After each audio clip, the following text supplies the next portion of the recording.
Hi, it's Laura, also known as the Course Catalyst, and I made a template in Canva for all of the thumbnails that you will need. And these are images that show up for your modules, for your trainings.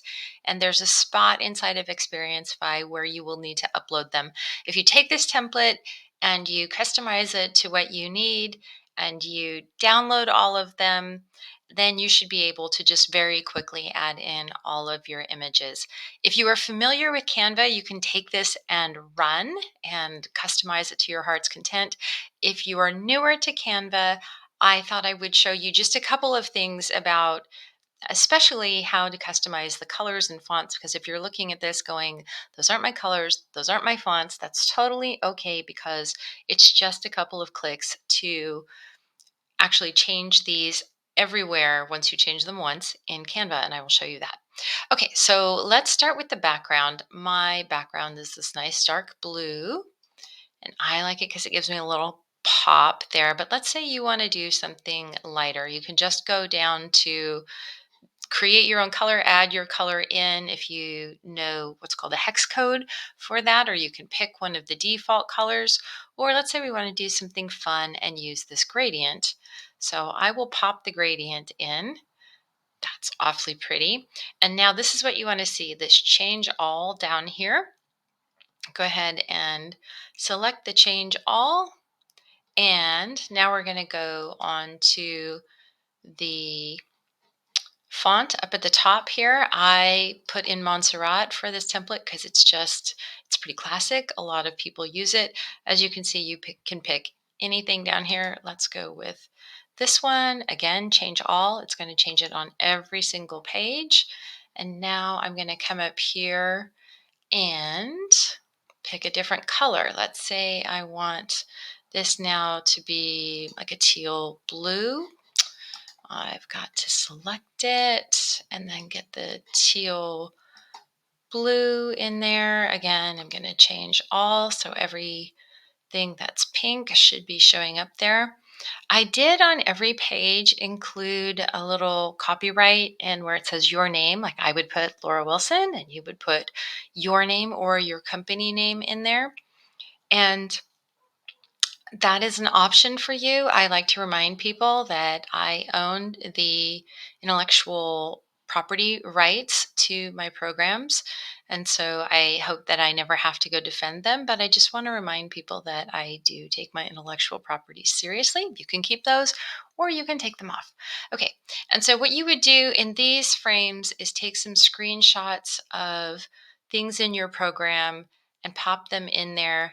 If you have some Canva experience, great, do that. And if you don't, just go ahead and ignore that. Okay, so let me just kind of run through the other things that what the slides are and why you might need them. So you are going to need a thumbnail for the entire course. And that could be this one, or it could be this. There's room here to add a tagline. Actually, this one has a tagline on it. You can move these things closer. You just click into anything, drag it around with your mouse. Again, the fonts are very easy to change over here. So if you don't like this Brittany that I've used, and it's actually fairly common to have like a very simple, straight font without these little thingies on the end. Those are called serifs. So it's very common to have a pair of a sans serif font like the Montserrat that it was when I started, and then pair something that either has serifs or a script or something like that. So you get kind of an interesting combination.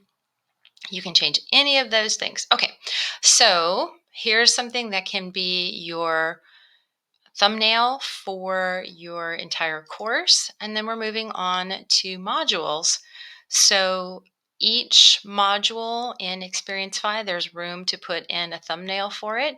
So you can just come in here and modify this. Module 0 is if you have some getting started content that you want to go into before you have your actual training things. It's fairly common to have a module 0, but you certainly don't have to.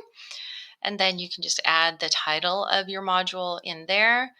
There, I made 10 of these for you, so you can just go ahead and plop in the title of your module. And if you've already changed this text and the color of it and the font of it, then that will be reflected on every single page. So there are, I made 10 different module slides for you. You can certainly at any time, if you say you have 3 modules, which is totally fine, you come in here, you can delete. So that was up in this top right corner, there's the little 3 dots that opens up another menu. You can delete any of these pages that you do not need. You can duplicate this page and just make more of them. So instead of module 10, you'll make one that says module 11. Okay, so those are the module pages. And we are going to move on to the lesson pages. So we're going to keep the name of your program, the module that it belongs to, and then just add the title of the lesson. It is sometimes much easier to just put the title of the lesson than the number of the lesson, because as time goes by, you might get student feedback on your program that says, or just realize that as you go through it, you would want lesson 7 to be lesson 4 instead. And instead of having to redo the thumbnails, if you have not put the numbers on the lessons, then there's no need to go back and change those. That's just a little bit of a tip for you. That's why I set it up this way. So within module 1, you can just put the title of the lessons. You don't have to put the module in if you think that you might move things between modules as well. That's totally fine. There are different ones set up for different modules. You will need to duplicate these for the number of lessons in each module. And I showed you how to do that. You just come up here, say duplicate.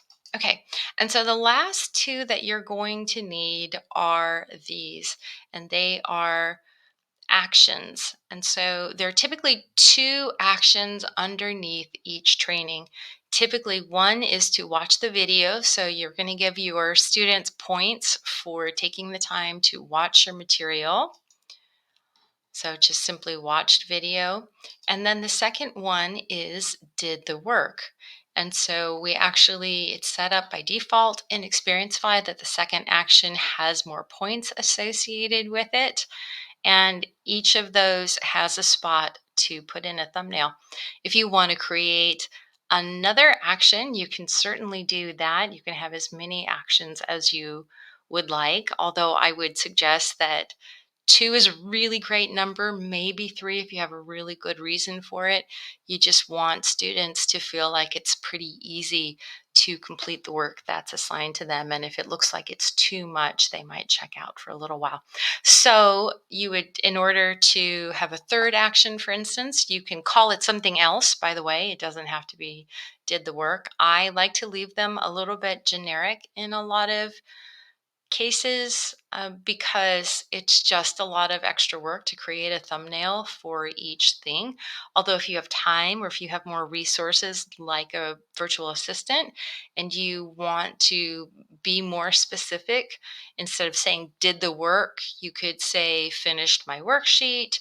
You could say completed 10 marketing interviews. You can do something much more specific if you have time and inclination to do that, but this is where that one would go. And I will leave you with the last note that I put these pretty substantially in the middle. I leave a border around them. Now I probably don't need that big of a border. I would blow this one up. It just got smaller when I changed the font, for instance, but sometimes Xperiencify will crop to fit in the space that it has. And so you can end up with things getting cut off if you go right up to the edges with the thumbnail that you provide. The other thing I wanted to say is that you can certainly make these a lot more blingy as well. So if we go to watched video and I want to add some sort of different cute little clip art or something like that, then all you have to do is go into elements in Canva. And so, for instance, I put in the word watching, I chose graphics. I can put something like this in if I want this to have something more visually interesting in it. Let's see, what else can I get here? Maybe this would look cute, and I would somehow incorporate that with the text over it, something like that. This one has colors that I can change, so I can go to that teal if I like it. So lots of different ways. I just left it really simple so that you could quickly and easily come in here and have everything that you need. Hope that is very helpful to you. It's kind of a drag sometimes when you're trying to do all of the little bits and pieces that go into making a course, and then you realize that you have to go make images as well. So this should give you a running head start on that. Okay, I will have more tips and tutorials on my YouTube channel, and you are welcome to check them all out.